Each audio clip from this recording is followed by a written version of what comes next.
Every intermediate guitarist has spent plenty of time memorizing and practicing their 5 pentatonic scale positions. But when it comes time to actually start using them to melodically improvise through the chord changes, most of us still feel like we're just kind of noodling and guessing without any kind of sense of direction or melody. It feels like we spent all this time building a really magnificent map of the fretboard, but no one's actually ever shown us how to travel anywhere meaningful with it. Today, I'm going to show you a simple shift that will help you use those 5 pentatonic positions you already know to play through the chord changes so you can start sounding more musically connected to the music you're playing over the top of today. When I first started soloing, I'd just grab one pentatonic scale box and I'd run up and down it over absolutely everything. And I wasn't really paying attention to the chords I was playing over the top of. And if I'm being honest, I didn't even really know why the pentatonic scale worked in the first place. I was just told to learn a certain scale shape and then do what I wanted inside of the box. And sometimes that sounded great, but the moments chords started changing in the chord progression, everything quickly fell apart, and I got this overwhelming sense that I was actually just faking my way through everything. I didn't really understand what I was doing. It kind of felt like the band was moving on. However, I wasn't actually following them. I was just kind of stuck in this one scale box all the way up and down. The breakthrough moment for me wasn't in learning some fancy new scales, like learning how to play melodic minor or anything across the fretboard. It was realizing how to repurpose those 5 pentatonic shapes that I already knew so they actually followed the chord changes. We have all the information we need. We just have really bad strategy at the moment, right? It's actually really simple to play through the chord changes with your 5 pentatonic shapes. Once I understood how to follow those chords properly, everything kind of clicked and came together really quickly. Again, the best part was I didn't have to learn a fancy new scale like melodic minor or harmonic minor or obviously learning the major scale is really important, but you don't have to do that just yet. You can improvise through the chord changes with these 5 pentatonic shapes. All we need to learn is just a new strategy on how to use them, and we can actually start improvising through the chord changes today. So in this video, I'm going to show you how to apply everything that we're going to learn to the context of a minor blues chord progression. The reason I'm showing you how to do this for a minor blues chord progression is because it's the absolute easiest place to get started when it comes to instant results with playing through the chord changes. I guarantee you that by the end of this video, your minor blues is going to sound more melodic and connected to the chord progression than ever before. But here's the thing, this video is only the beginning. This exact same process that I'm going to teach you today can be used to play over any major or minor chord progression with pentatonic scales.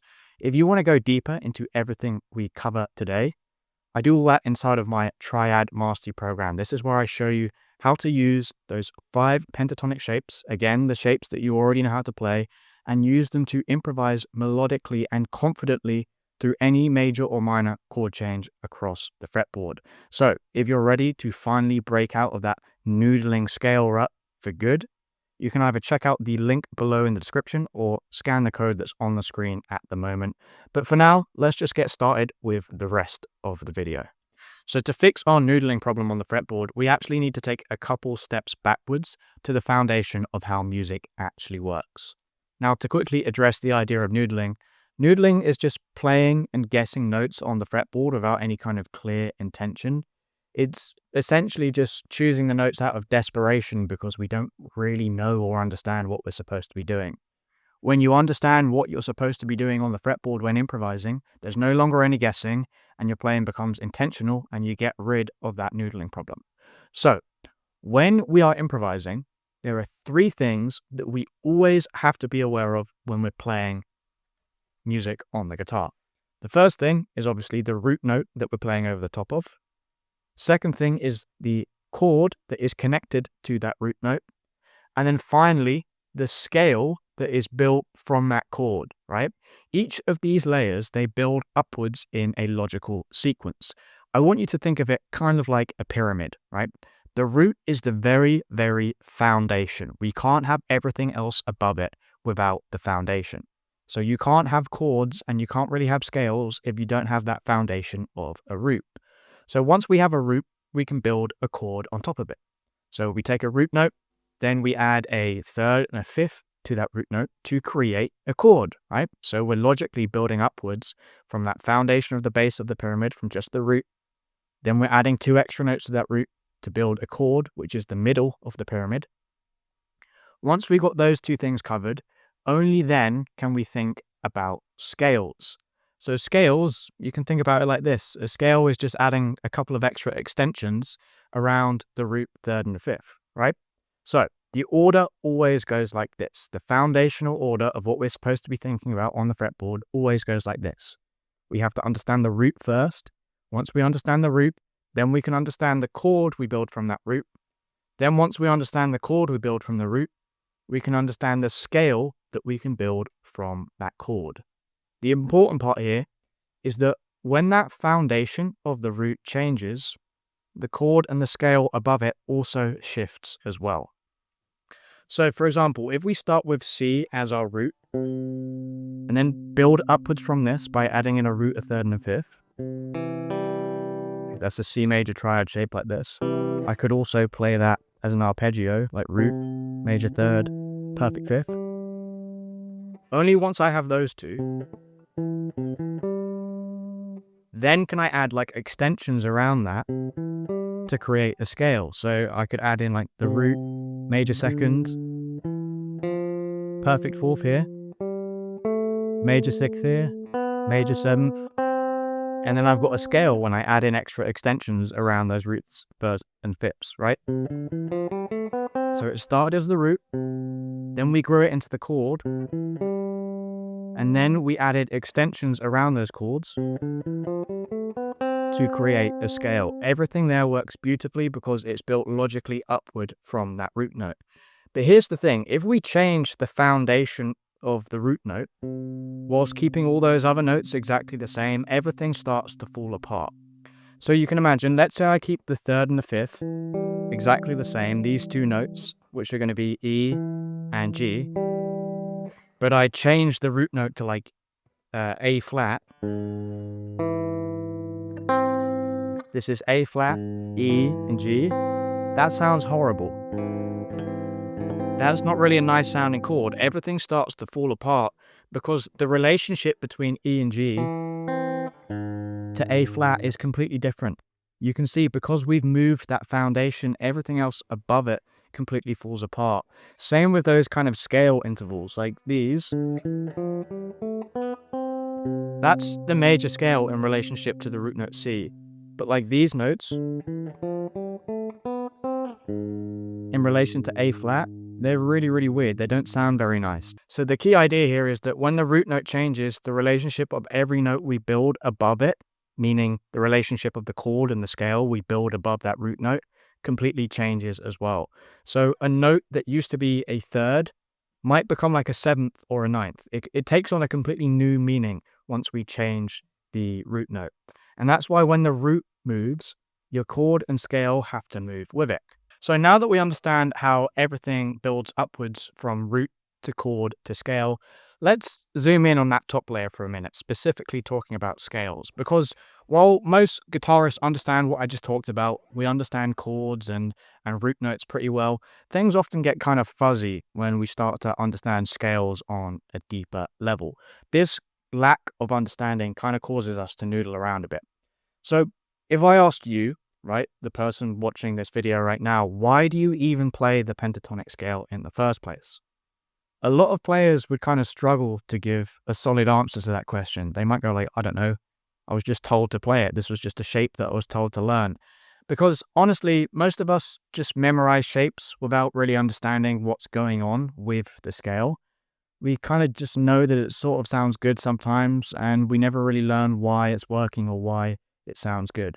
And that's totally understandable, by the way. When you're first learning the guitar, there's already so much to take in that having to understand why the scale works, on top of actually memorizing all the shapes at the same time, is just an information overload. So usually we learn the shapes first, and then the theory behind understanding why it all works comes later. And that's exactly what we're going to do in today's video. It's time to actually start piecing together the theory behind why these things make sense and why we actually learned these shapes in the first place. So let's zoom in to what a scale actually is, because this is where a lot of guitarists get lost. Very simply put, a scale is just a set of intervals that sound good together when played around a specific root. So you can think about it like a recipe of a specific combination of intervals. Going back to the major scale, we all know that the major scale has its own unique interval recipe. So I play like a root, then a major second, then a major third, then a perfect fourth, perfect fifth, major sixth, major seven, and then back to the root again. That's the recipe of intervals that we use to create any major scale across the fretboard. I could change the root and then use those same intervals, and it would give me the major scale of whatever that root note is, right? So again, scales are just a recipe of a set of intervals. The minor pentatonic is a new, unique recipe of intervals. So for the minor pentatonic, we need a root. Then from that root, we play a flat third. So this is a minor third, then a perfect fourth, then a perfect fifth, then a minor seventh, and then back to the root again. Right? So every scale works this way. It's just a different set of intervals expanding upwards from that root note. Now, quickly going back to the minor pentatonic, why do we choose those 5 specific intervals of the root, minor third, perfect fourth, perfect fifth, and minor seventh? Why isn't it just any random 5 notes, like a root, a major second, a minor sixth, a major seven, like minor? Why isn't it just a random set of intervals? Why is it those specific 5, right? Well, those intervals sound good together because of a couple reasons. First reason is they all contain the chord tones of the chord we're playing over the top of, right? So going back to that pyramid analogy, we go from root, the root note, then we add a third and a fifth. That gives us 3 notes, right? So it kind of follows that logical structure, this scale. We go from root to chord, and we can see that in the DNA of the scale. And then the pentatonic sounds nice because it adds in safe extensions around those chords as well. So it just adds in 2 notes that sound good over a specific chord. So in the context of a minor pentatonic, that's going to be the perfect fourth and the minor seventh. So again, to kind of boil this down to you on the fretboard, we start with our root, then we turn it into a minor chord, and we've got that nice foundation. All we're doing now is just adding in a couple of extra notes around that chord that sound nice, and that's why we have the minor pentatonic in the first place. It's literally your chord tones plus 2 extra notes that always sound good over a minor chord. So again, the minor pentatonic, the reason it's those 5 notes specifically is because it's built directly with the DNA of a chord in mind. Now, whenever you look at any common scale, the scales that we're using all the time, you're always going to find a root, a third, and a fifth from a chord existing inside of that scale because it follows that pyramid structure. We have a root, and then we build a chord from that root, and then we just add some extensions around the root to create our own scales.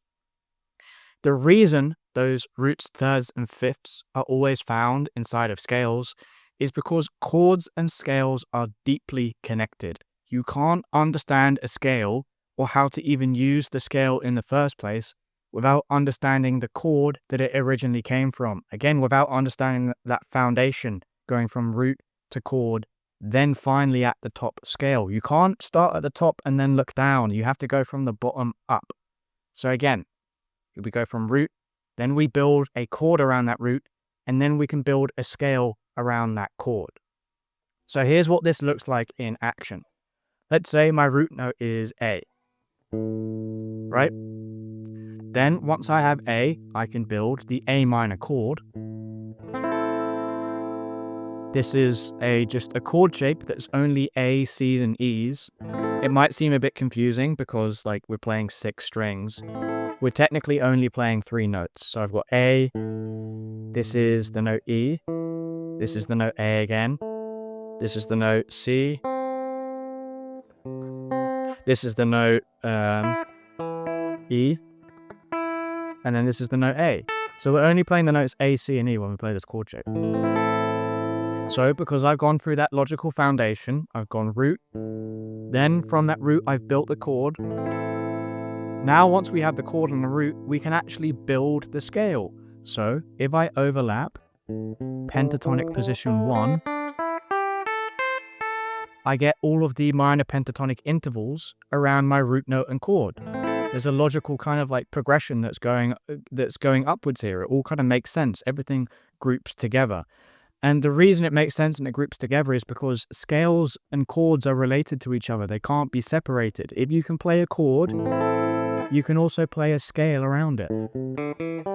Because again, the root note is going to be the exact same starting point of a scale and also a chord. I could start and play a chord from that root note, or I could start and play a scale shape from that root note. So they're all kind of part of that same structure. You can't separate things from that pyramid. Now, even though this all kind of makes perfect sense on paper, I'm guessing a lot of people watching this right now, they're just screaming at the screen, duh, we already kind of know this stuff.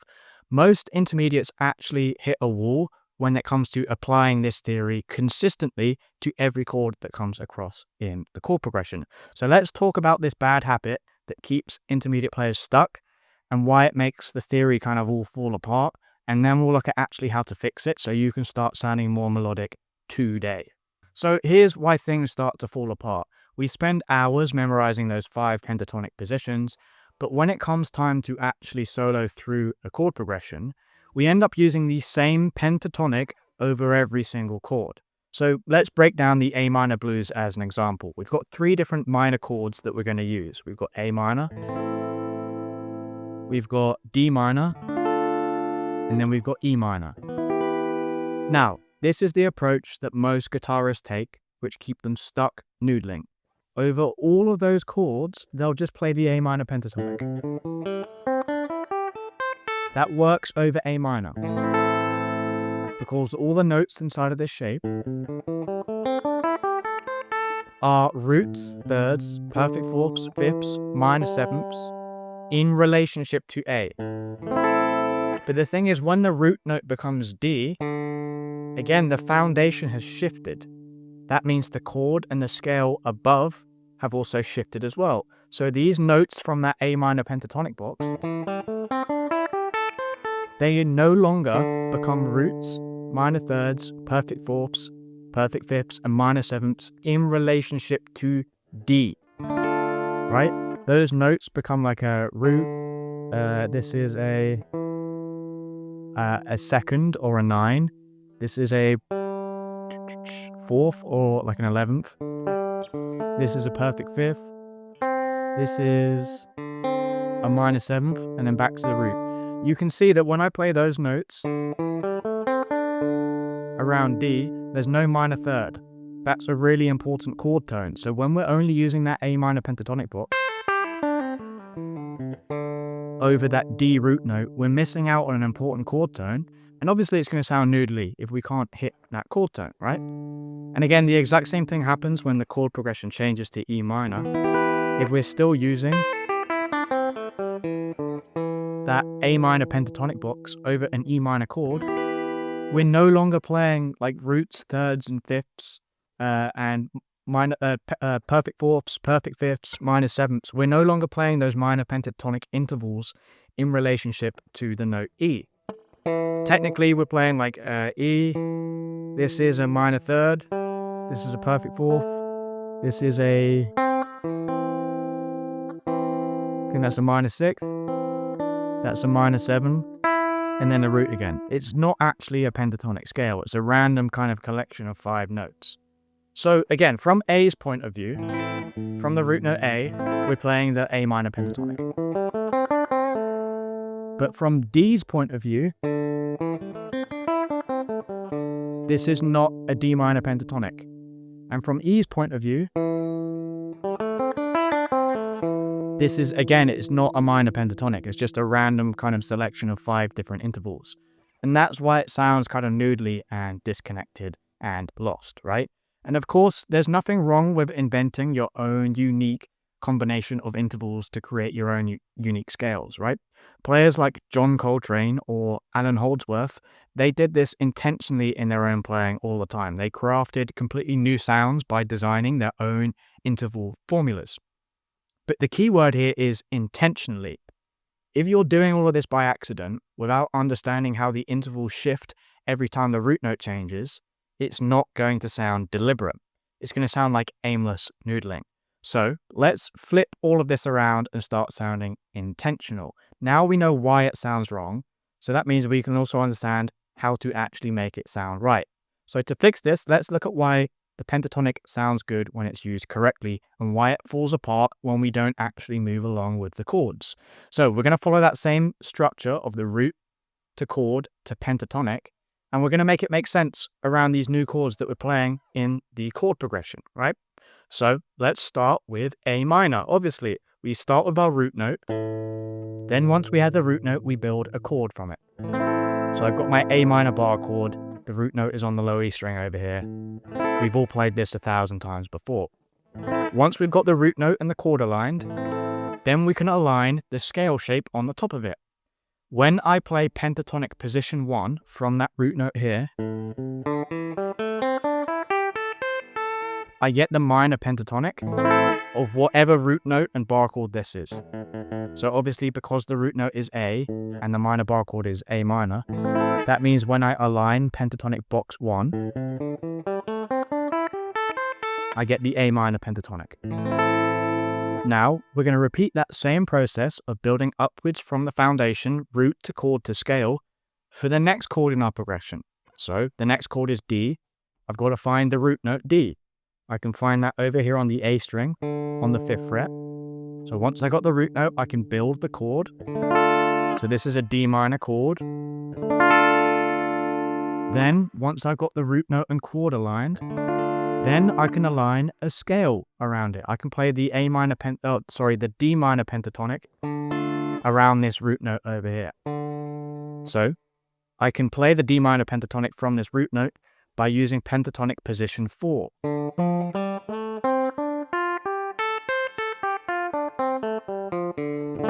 Now when I'm playing over D, this is what my roots, minor thirds, perfect fourths, perfect fifths, minor sevenths in relationship to D look like. That's pentatonic position 4 from this D root note here. You can see that root note, chord, and scale are all aligned now. Now, again, we repeat this exact same process when the next chord comes around. So, the next chord is E minor. I find my root note. Again, this is just 2 frets up. So, the 7th fret on the A string. I build an E minor chord from that root note. Now that I've got the root note and chord aligned, I can align the scale shape from that root and chord. So I can play it in E minor pentatonic, again, using position 4 of the pentatonic scale. So again, this gives me the root, minor third, perfect fourth, perfect fifth, minor 7, in relationship to E minor. So now when we take this approach, we're using the correct scale shape for each chord that comes by in our progression.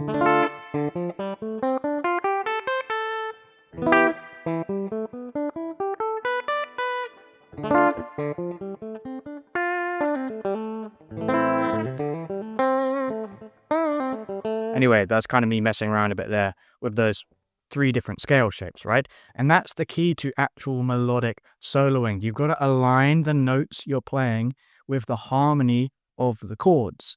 And this means when the harmony changes and the root notes change, the scale that you're going to have to use to play the correct intervals over the new chords are also going to have to change as well. So when we play A minor, we play the A minor pentatonic. When we play D minor, we play the D minor pentatonic. And when we play E minor, we play the E minor pentatonic. The easiest way to do that is to group everything all in the same place. So I can group my root note, chord, and scale together, so I don't have to jump around the fretboard. And do that for every chord that comes by.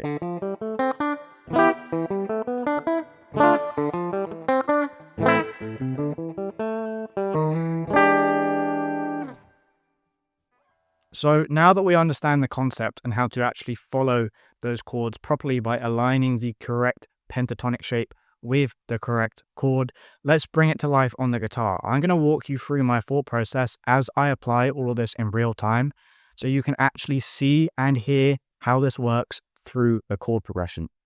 First things first, we've got to make sure that we can play the chord progression one time through. So just start off with playing your bar chord shapes. The reason we want to do this is so we actually understand when those chords are changing and where our fingers are supposed to be moving to on the fretboard while we're improvising. If you can't follow the chords with bar chords first, you're going to be absolutely hopeless when you improvise with scales. So once we've got that, then all we're going to do is just start playing the root notes of each chord. So this is A. Again, you can find your root notes wherever you want. Then D. And again, think about the articulation. So you don't have to just play the note by itself, you can slide into it. E, then to D, and then back to A. Now the next step, we're going to play the root notes, and we're going to add in notes from the bar chord shape of the corresponding chord. And then D minor. And back to A minor. And E minor bar chord notes. D minor bar chord notes. A minor bar chord notes. Once you can do that, then start thinking about adding in the pentatonic. So this is box 1. Then box 4 for D minor. Box 1 again for A minor. Box 4 for E minor. Box 4 for D minor. Box 1 for A minor.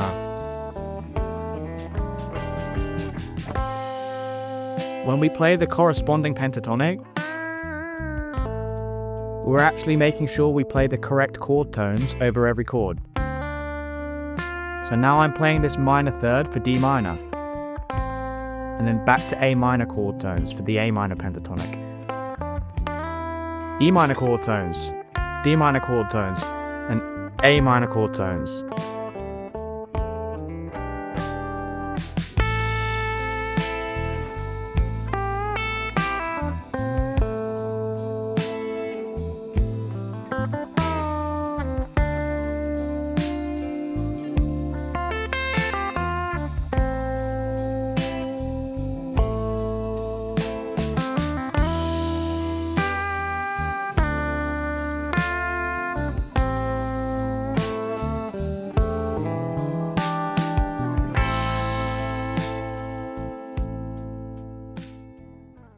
So everything that I've just shown you is always the very first thing I teach all of my students when it's time for them to start learning how to improvise through chord changes.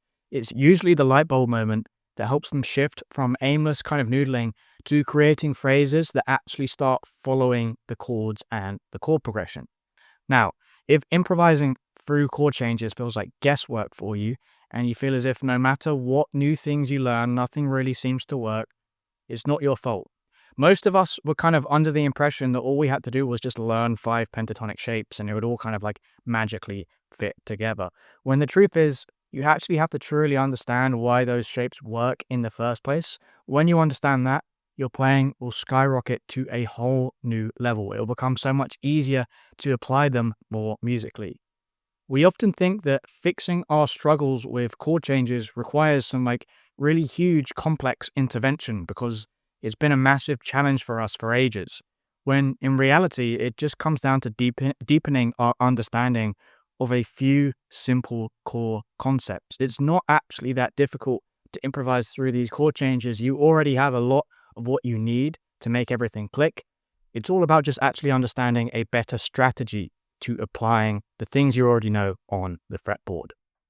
If this video opened your eyes at all, I go much deeper into connecting major and minor pentatonics to chord changes all over the fretboard inside of my Triad Mastery Program For a limited time, I'm doing free guitar assessment calls so I can analyze your guitar playing and show you the kind of weaknesses in your practice routine. Worst case scenario, you leave the call with a bit more clarity on how to kind of practice and how to make those improvements over time. Best case scenario, you actually sign up for the Triad Mastery Program and you become the confident guitarist who knows what they're doing every time they pick up the guitar and start using the fretboard to create some music. Either way, it's a win-win. So you can get started by either clicking the link below in the description, or you can scan the code that's on the screen at the moment. But just in case, if you want to stay on YouTube and watch some more of my videos, if you found this video helpful, you're also going to find one of my other videos helpful. The next step is learning how to connect these pentatonic shapes across the fretboard using triads.